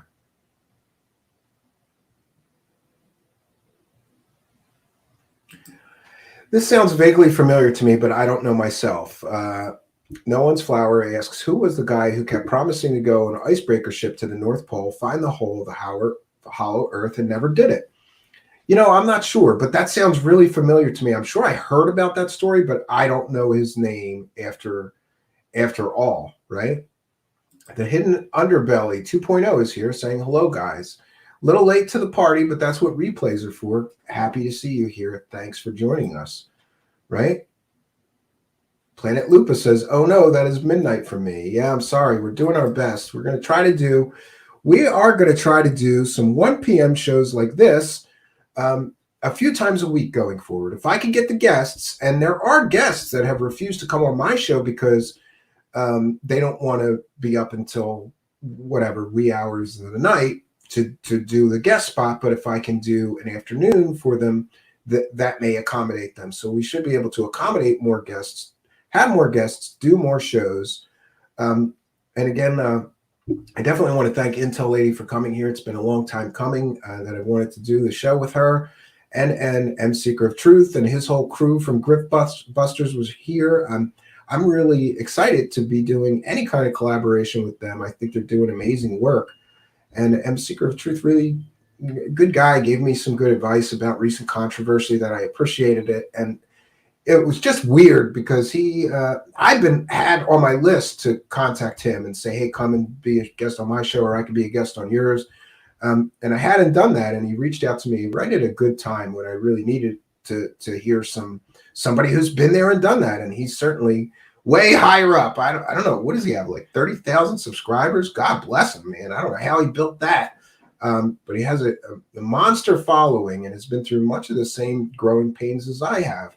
Offered me some great advice, and I was thankful to get it at the time, right at a time that I needed it. Sometimes, it's like that saying, the mentor appears when the student is ready, maybe. I just mean that he just, poof, out of thin air, showed up right when I was having, wasn't anything major, but I was kind of back and forth in my brain trying to figure some things out and deal with the controversy that was going on.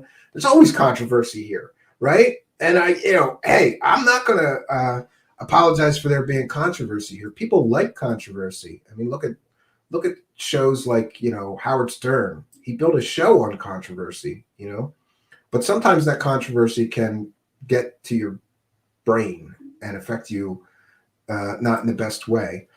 Cat P says M Seeker is a great guy. Yes, so far. Big fan of his work. Big fan of his work. Spooky, not sure if you did or not. Wait, what did I miss? Brooks was the guy that was going to go on a ship, but not sure that he did. Okay, Brooks. Yeah, not sure. Yeah. So anyway, I want to thank everybody for joining us. We're going to wrap things up here. Again, thanks to Intel Lady, our great guest today. It's always, I got to tell you, it's always easier to do the show when I know I've got a great guest coming. It makes me relax because I know that, it won't be like a difficult grind. Some of these interviews, that one time I interviewed a Catholic priest, and that was nerve-wracking because I was educated by Jesuits, Catholic priests, and they make me nervous, right? But today was really a pleasure to do, and made for an easy one. Rebecca Turner is here and saying, "Bye, all. See you tonight." Absolutely. Welcome to the show is here, just sharing some stars. Johnny T says, "F 'em, you did well, mate." Yeah, absolutely. Thanks for the support. Althea Project says, "Great show." That girl Jessica says, "Bye, everyone." Great show. See you at 9, says Alexander Supertramp. Yeah, today we're doing a double shot. So you people who are asking for more Truth Seekers content, you're getting it this week. We've got a lot planned for you. So just to review, we've got 9 p.m. tonight with Alien Girl. Tomorrow night, 9 p.m. at Wednesday night, we're going to be doing a show on the Georgia Guidestones with Will Ellis, who was heavily involved in the Guidestone story. And let's see. We've also got, on Thursday, we've got a real world-renowned author, researcher, and journalist, Art Levine. And we've got a little taste of that last night on our panel show. And he and I will be discussing the horror, really, that is the opioid epidemic in this country. I consider him one of the world's leading experts on the opioid epidemic, and we're thankful that we're going to be able to bring him here. Friday at 1 p.m., we're going to be talking to VCMD Propulsion, who is working on strange and exotic propulsion systems for spacecraft. And, again, we're going off the beaten path a little bit here this week, but I think these are good subjects that people will be interested in hearing more about. So we're going out on a limb and, changing things up a little bit. Can't always talk about the same thing here. It gets old, it gets boring. I don't know how. Honestly, I see these other show hosts and they talk about UFO stuff for 6 days a week. I don't think there's enough in UFO land to talk about it for 6 days a week, but God bless them. That's just not the way that I want to do things. Also, just a final note that there was some drama, between someone came into the live chat and said something like, Rich from GoofOn is distancing himself from Third Phase of Moon. And I said, good for him. And I didn't mean that in a derogatory sense. My thoughts on Third Phase of Moon are irrelevant. If Rich from GoofOn thinks it's beneficial to him and he likes their work and he wants to work with them, then I support his decision to do so. I assumed that the person who said he was distancing himself from them was correct that he said that. Apparently, I don't think that he said that. So I'm sorry for the misunderstanding, but there doesn't need to be drama between Rich from GoofOn and myself. I support him and any decision he makes. So to be clear, if Rich from GoofOn said, I'm going to keep working with Third Phase of Moon, I would say, good for him. And if Rich from GoofOn said, I'm going to start distancing myself from Third Phase of Moon, I would say, good for him. I think Rich from GoofOn should do whatever he thinks is in his and his show's best interest, and I support his decisions to do that. Someone else said that Rich from GoofOn is distancing himself from me. look, I don't feel that way, and I don't think he feels that way. I think it's just he's a very busy guy running the show. I'm a very busy guy running the show. And yeah, we haven't talked for a little bit, but I have nothing but respect and support to offer insofar as Rich and Goof on. And I think, the feeling's pretty mutual. In other words, there's no beef, okay? There's no drama that I'm aware of. I'll talk to him later today just to clarify that there's no beef or, reason for a beef. I think it's a misunderstanding. And, these things can get out of hand if we let them. So I just wanted to address that and, make sure that people understand, because we have a lot of crossover. A lot of people like his show and my show, right? And they should be free to do so and not. I can't stand it when people want people to take sides, like, don't watch that show. I'll try to never say that. Welcome to the show. It's here with the kind and generous 99 cents, or is that $1 a pound? I'm not quite sure. Super sticker. Thank you for your kindness, your generosity, and your support. Just a final note, I want to remind anybody that's listening to audio podcast land that you're missing half the fun. We record all the shows live here on YouTube with a live chat. You hear me taking comments, questions, and things from the live chat. We're highly interactive here. If you're listening to the audio podcast, you're getting the replay. So please do come over to YouTube, search for Truthseekers, one word. Look for me, the strange guy in the sunglasses, your host, Stephen Cambion, and smash that subscribe button. Hit that notification bell, and you too can come here and be a part of our vibrant and now growing community. You, whether you're a skeptic, a believer, are most welcome here. We talked earlier today that we don't want an echo chamber here. We welcome all points of view as long as you're respectful to others in the live chat. You are most welcome here. And see, this is how these rumors get started. Somebody is mentioning, is Rich distancing himself from that? No. As far as I know, no. And it's really up to him to clarify that. I don't believe so. I believe somebody misunderstood something that he said, and it turned into a misunderstanding. So again, there's no beef. I have nothing but good things to say about Rich, and whatever he chooses to do for the benefit of him and his own channel, I support his decision to do that. Yeah. So that's where we're at. That's the state of my world. Thank you for coming here and being a part of my world for this time. No place, my friends. You always hear me say this. I'm always happy when there's an audience. There's no place that I would rather be than right here. So thanks for coming here and spending some quality time with me. I'm glad I got to spend some quality time with you. And remember, tonight at 9 p.m. Eastern Standard Time, we'll get to spend a few more quality time together. We'll be interviewing Alien Girl, which again is one of those things that's a long time coming. She has a great channel and does a great show, all centered around UFOs and aliens. Her and I agree on some things. We disagree on other things. But I think we're going to have a lively and fun conversation tonight. Please do tune in 9 p.m. Eastern Standard Time tonight for my talk with Alien Girl. So until next time, friends, thank you so much for being here, all of you. What great attendance we had today. I was so happy to see that. Thanks to my guest, Intel Lady, and M Seeker of Truth, and the whole crew for being here to support that. Until next time, friends, my name is Stephen Cambion. Good night, and God bless all of you.